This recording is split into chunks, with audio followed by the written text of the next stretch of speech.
Today we're doing an install of the Wyvern Link 200 milliwatt VTX. Now I have all my components here, including my VTX and camera, the antennas, and the little pigtail here to connect to my flight controller. Now the big predicament here was which drone do I use to install this VTX? And my first inclination here was the 3.5-inch freestyle drone. Now this is a capable drone, it's very small, very light, and has enough space here to actually accommodate the VTX. This also gives me the performance as well to stretch the legs a little bit and explore a little bit and see the performance of this VTX. Now the other option that I have here is to use this small little tiny whoop, but this one here was made for the 04 Lite camera. So everything here is already set up for that. You have the pigtail here, the connection, you have the spacing here for a board of this size. Last but not least, this flight controller is flashed with the latest version of Betaflight. At the same time, there are some disadvantages. This thing is a very small drone, low flight time, so we're gonna get around maybe 2 to 3 minutes with this. I can't really stretch the leg, test the range and penetration of this VTX, and that's what we really wanna do here for today's testing. So we are gonna go with the 3.5-inch drone, easier install, more space.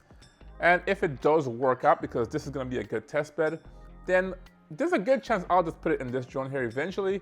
With this form factor here, that is very, very possible. Now with that said, let's begin the install here. I do have my 3.5-inch drone, and the VTX is already removed from this one. This one did feature the original Caddx Vista, and that's in another drone right now. So this one does not have a VTX, hence why I also kind of lean towards this drone. All right, so the top plate is off, and as you can see, there are tons of space in this drone to install a new VTX. Now the easy route would just be put it right here on top, but the honest truth, there's already accommodations on this drone here for that. Now if we take a look at this top plate, you can see that we have actually 4 screws right here, and these are the same screws for the original Caddx Vista, and you can see there's already gummies on here. So all I have to do is just mount this right here, put the top plate back on, and we should be in business. And that's how I'm gonna tackle this today. Now the biggest thing here is just hardwiring this to the actual flight controller. Now here is the harness for this 200 milliwatt VTX. It's pretty cool that EMAX did do that, so easy install or maintenance. But you can see how short it is. This thing is super short, maybe 1.5 inches. It's not that long. I wish it was longer. It'd be perfect for something like a 65mm drone, but anything larger, you're gonna have to either extend this or repin this little harness here. So we're gonna try our best. Now, typically, I don't usually do much soldering or install here at the table. I usually go to the workbench, but I do have my soldering station right here. So the first thing I'm gonna do here is just install this pigtail to the flight controller and then just plug it into the VTX once it's mounted to the top plate. Now the first thing here is knowing the pinouts for this harness. Luckily it is marked on the VTX, and it goes from 5-volt ground, R2 and T2, and just like any other device peripheral, RX goes to TX and TX goes to RX. So I have that here on my phone. I'll put it on the screen as well so you guys can see it. Here it is right here. So I'm gonna put the green to RX and the yellow to TX here. I'm using a pretty old flight controller here, and that's another challenge for me here today because this has an old version of Betaflight on here, so I'm not sure if the OSD is going to show up once I install this. I might have to reflash this with the latest version of Betaflight. Now, one thing that's very, very crucial, guys, now on the EMAX website, there isn't too many specifications on this actual board VTX, but I do remember from the actual 100 milliwatt version, this takes a 5-volt input. So you might be tempted to put it to VBAT, but if you're using a drone that has multiple cells, 3, 4, 5, 6 cells, then you could actually fry this. So I'm gonna put this to a 5-volt pad on my flight controller here and do the rest as usual. All right, I have my flux here. I'm gonna put some flux on this. Then we're just gonna pad or solder or tin, as they say, tin the pads. You don't want to inhale these fumes, obviously. All right. So as far as the hardwiring is concerned, that should be finished. Let's move on to physically installing the VTX and camera to the drone.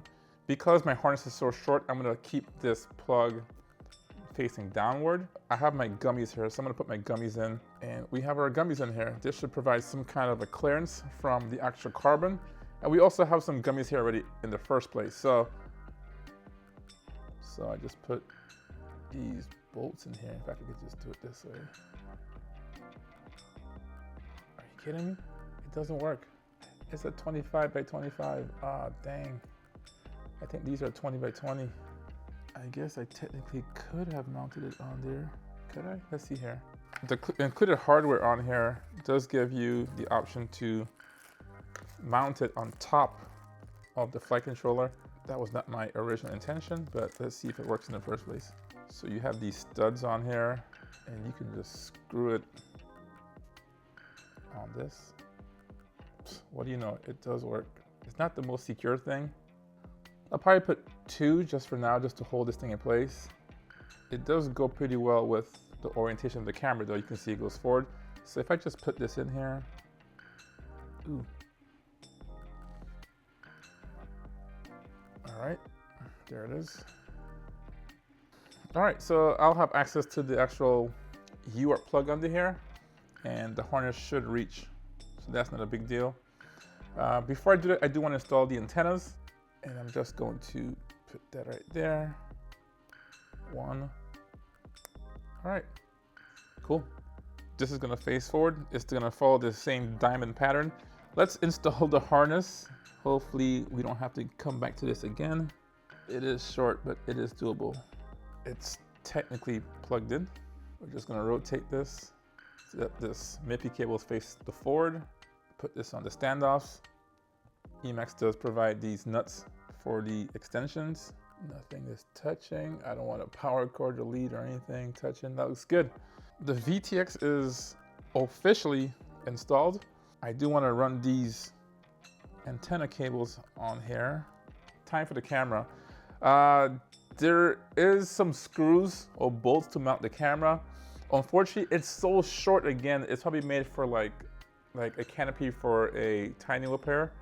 So I have to get some longer ones, and that's what I'll be using here to mount the camera to the front plate. This side plate here is made for a larger or wider camera. This is like a 14mm, like a micro camera, actually a nano camera actually. But I'm just gonna take the side plates off and then just put the screws through. I do have some light little gummies here as dampeners, and we'll see if that works out pretty well once we get this thing in the air. Whew. All right, let's put the other side on. All right, now I'm just gonna put these back on the standoffs. Wow, all right, camera's in. I'll tighten it a little bit later, but this is it, more or less. And then we can put the top plate back on. But before I do it, I do wanna see if this thing powers on, if I got it correct. Now, as usual, when I do any install for the first time, I do want to check and start my drone with a smoke stopper. I do have this one here by SpeedyB. This is a new release by them. I haven't even tried it yet, so let's just see if this one here works. Now, this one comes with an XD60 connector on here on both sides. And let's see if it works. I'm just going to plug this in and see if I see a voltage. So not only is it a smoke stopper, it's also a battery checker as well. So 16.2 volts. This one here does have a XD30 connector, so I'm gonna put an adapter on here and see if that works. And then we'll just plug it to the drone and hopefully it works, guys. All right, let's try it. Perfect, the board lights up, so it's getting power. Camera should be on as well. The smoke stopper does work. Yeah, I think we're good. Should I put the cover on here? I'm satisfied with that performance. Let's put the top plate back on. Sweet. All right, so it's all in here. Now we have the X-Night35 with OpenIPC, 200 milliwatts. So we'll see how this one here performs. So let's see if I see an image. I'm gonna actually power this up, turn on my VRX and see if I see an image. Now, EMAX says you do want to update the firmware on your VRX. I haven't done that as of the time of filming, but I still want to see if I see an image overall. All right, it's on. Let's see if I see any image. I don't know what the default channel is on this one. All right, I found it now. Whew. Image is clear, but it doesn't have my flight controller as I suspect. I'll have to flash my flight controller with, let's see, put this off, put it back on. Here it is, 132. All right. Sweet. I spoke too soon, but it does have the OSD already on there. So I don't have to flash this flight controller, which is good. OSD is in the wrong place though. I'll have to go on Betaflight and move them around. Only because this was not set up for HD, but the image looks pretty good. Wow. All right, cool. We're gonna go outside, take it for a flight and see how this thing here performs. I'm glad it works. Everything, I got the right information, TXRX. I have telemetry and the image looks pretty good. So next thing is go for a flight and see how it performs. So I'm gonna stop this recording here. VTX is installed in here. It wasn't too hard. We're gonna go test this out. Before I do it, I'll go on the computer, change the OSD layout so it's HD, and then go from there. So if you wanna see the first flight of the 200 milliwatt OpenIPC VTX, hit that subscribe button there for you to be notified whenever I do drop that video.